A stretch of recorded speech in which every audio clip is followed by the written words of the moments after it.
Assalamualaikum warahmatullahi wabarakatuh. Salawek dulang bapasan nanelo. Kita sampaikan selamat datang di kota Solo. Tanah Pusako Minangkabau, tempat warisan budaya, tradisi, dan kreativitas berpadu. Di SMK Negeri 1 Kota Solok, proses pembelajaran murid-murid broadcasting dan perfilman menjadi nyata dan bermakna. Murid-murid tidak hanya menerima teori, tetapi juga mempelajari kearifan lokal, menghasilkan karya nyata, dan siap menjadi pelaku industri. Melalui sinergi project-based learning, experiential learning, dan role-based production, kami menghadirkan pembelajaran kreatif, inovatif, dan solutif. Murid-murid SMK memiliki potensi besar di bidang broadcasting dan perfilman.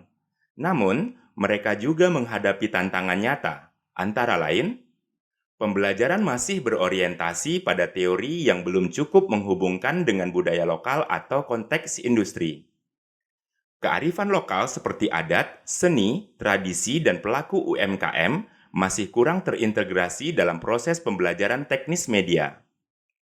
Murid-murid membutuhkan pengalaman nyata yang menggabungkan teknis produksi media, nilai budaya, dan kewirausahaan kreatif agar relevan dengan kebutuhan zaman. Karena itu, kami memilih untuk menerapkan pendekatan pembelajaran yang bukan hanya teknis, tetapi kontekstual, berdampak sosial, dan berbasis produksi nyata yang mengangkat kearifan lokal Minangkabau.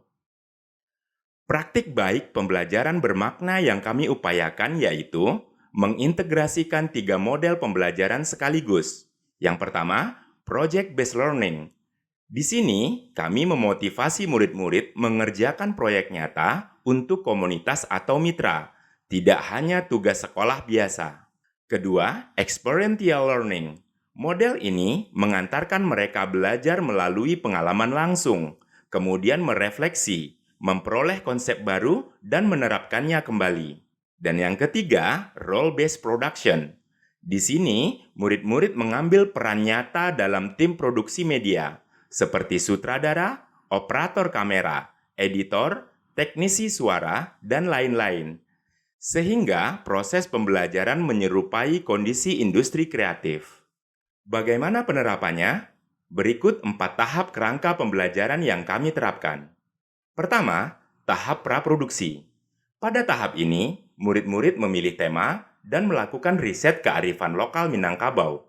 Contohnya, mencari informasi tentang sejarah rumah gadang atau informasi tradisi tari piring dan lain sebagainya. Yang kemudian dilanjutkan pada aktivitas penulisan naskah serta storyboard. Tim produksi dibagi peran menjadi sutradara, operator kamera, editor, teknisi suara, dan manajer produksi. Secara bersama-sama menentukan jadwal produksi, biaya produksi, menentukan kebutuhan produksi, dan lain sebagainya. Tahap berikutnya yaitu tahap produksi. Pada tahap ini, murid-murid melakukan perekaman gambar dan suara di lokasi nyata, misalnya di rumah gadang atau komunitas seni. Di sini, siswa menjalankan masing-masing peran yang telah ditentukan.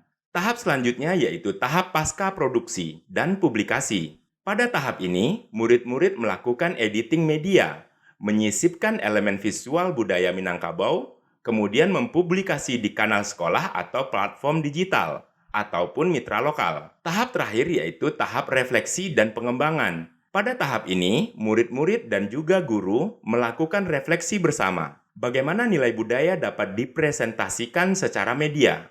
Apa tantangannya? Apa hasilnya? Dan membuat rencana proyek berikutnya. Setiap proyek yang kami lakukan secara eksplisit menanamkan 8 dimensi profil pelajar Pancasila atau profil lulusan. Pertama, keimanan dan ketakwaan. Di sini, murid-murid menghasilkan konten yang menghormati adat Minangkabau dan nilai-nilai Islam. Sesuai dengan falsafah hidup masyarakat Minangkabau, adat besandi syara, syara besandi kitabullah. Yang kedua, kewargaan. Proyek pembelajaran ini melibatkan komunitas seni lokal atau UMKM budaya di Kota Solok. Di sini, murid-murid belajar bertanggung jawab secara sosial. Yang ketiga, penalaran kritis. Murid-murid menganalisis naskah, memilih teknik produksi, mengevaluasi dampak produksi bagi budaya dan komunitas. Yang keempat, kreativitas. Ide orisinal dalam mengangkat kearifan lokal sebagai konten media. Yang kelima, kolaborasi. Tim produksi murid-murid dengan peran berbeda saling bergantung satu sama lainnya, seperti layaknya produksi profesional. Yang keenam, kemandirian. Murid-murid mengelola tugas, membuat keputusan teknis dan manajerial, dari riset hingga publikasi. Yang ketujuh, kesehatan. Produksi lapangan menerapkan kesehatan kerja, keamanan dan keselamatan kerja, manajemen fisik dan mental saat di lokasi syuting. Yang kedelapan, komunikasi. Murid-murid mempresentasikan hasil karya ke komunitas atau klien, membuat dokumentasi, melakukan publikasi atau pitching. Pembelajaran kami tidak hanya membekali murid-murid dengan keterampilan teknis, tetapi membentuk lulusan yang utuh, siap kerja, kreatif, dan beretika. Apa dampaknya? Pertama, siswa memiliki portofolio nyata yang mengangkat budaya lokal berupa film atau video. Kedua, mereka lebih siap memasuki dunia industri kreatif karena telah mengalami alur produksi nyata dan bekerja dengan tim produksi layaknya dalam dunia profesional. Ketiga, sekolah membangun ekosistem kreatif industri budaya. Kerjasama dengan komunitas, mitra industri kreatif lokal di Kota Solok, dan produk kreatif berbasis budaya. Keempat, model ini dirancang agar berkelanjutan. Setiap tahun, ada proyek baru yang mengangkat kearifan lokal Minangkabau. Jejaring industri diperkuat, alumni menjadi mentor junior. Kelima, komunitas budaya di Solok mendapat manfaat nyata dari karya siswa. Misalnya dokumentasi tradisi, promosi budaya wisata, dan lain sebagainya.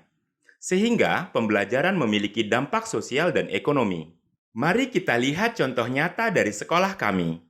Proyek produksi media dengan tema kearifan lokal Minangkabau dalam beberapa aktivitas yang dilakukan oleh murid-murid. Pertama, riset mitra dan budaya. Murid-murid mengunjungi suatu nagari di Solok dan berdialog dengan tokoh adat, pelaku UMKM, ataupun komunitas seni. Yang kedua, tahap produksi. Murid-murid merancang naskah dan storyboard yang menggabungkan cerita, simbolisme budaya, dan teknik sinematografi modern. Yang ketiga, produksi. Pelaksanaan syuting di lokasi. Murid-murid menjalankan perannya masing-masing sebagai sutradara, operator kamera, editor, teknisi suara, dan lain sebagainya. Tahap selanjutnya yaitu tahap pasca produksi dan publikasi. Hasil video atau film ditayangkan di kanal sekolah, diunggah ke platform digital komunitas atau penyelenggaraan lomba, dan juga dipresentasikan kepada masyarakat. Hasilnya, komunitas budaya mendapatkan dokumentasi media profesional. Murid-murid memperoleh pengalaman nyata, portofolio, dan testimoni mitra. Proyek ini tidak hanya menghasilkan karya, tetapi juga memperkuat hubungan lintas mata pelajaran, antara lain mata pelajaran bahasa Indonesia, di mana murid-murid melakukan penulisan naskah, presentasi, dan pitching. Yang kedua, muatan lokal. Murid-murid melakukan riset budaya Minangkabau, seperti adat, nilai-nilai kearifan lokal, tradisi, dan lain sebagainya. Yang ketiga, mata pelajaran sejarah.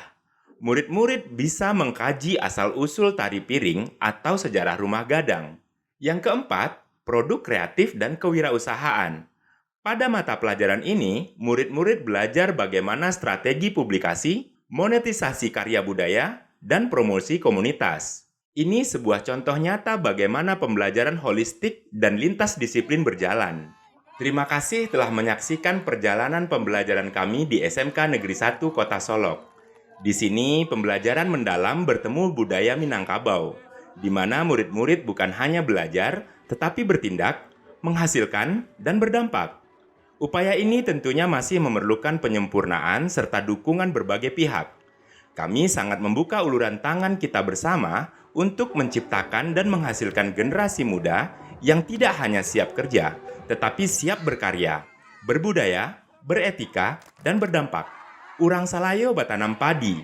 Sampai basuo, tarimo kasih. Assalamualaikum warahmatullahi wabarakatuh.